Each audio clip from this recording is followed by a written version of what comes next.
God is so faithful. Like, I'm just speechless. I'm here today to thank God for his faithfulness. 2020, that's before I joined NSPPD. I think my friend has been sending me the link, but I didn't open the link. Death actually visited our home, brought his mattress and everything and sit in the house. It started with my dad. They said, okay, my dad started feeling, he said he's not feeling too well and all that. Took him to the hospital. They said, okay, blood pressure is something they can manage. From blood pressure, we don't know what happened. The man was just going down. Going down, we spent and spent and spent. We bought supplement and all that, but it's not working.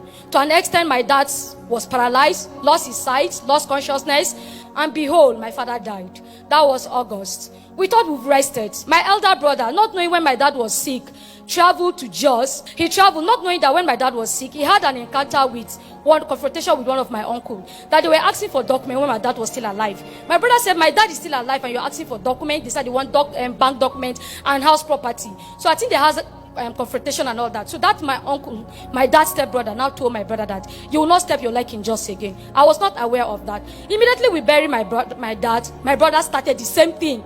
That's my immediate elder brother. Started the same affliction. The weight, blood pressure, paralyzed. He went blind and all that. Well, nothing we did not do. My brother-in-law said, okay, let's bring him from Niger State to Kaduna. We brought him and we took him to military hospital. He was on life support. He was getting worse. He died.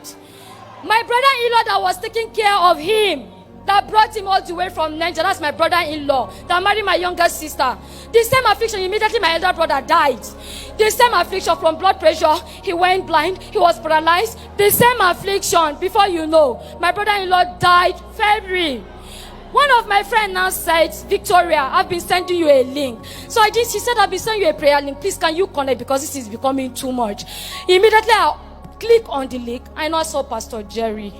Oh God, I said, this is where I'm supposed to be all this while. Pastor, now, there's a word. He said, not under my watch. He said, you will not lost, you will not bury and you will not be buried. He said, we will not service negativity with our money. Brethren, as I'm talking to you, this same affliction visited my mother. This time around, it was no for him because I was on NSPPD. Yes, I was on NSPPD. The doctors, the first hospital we went, that was Plateau Hospital, they give up on my mom.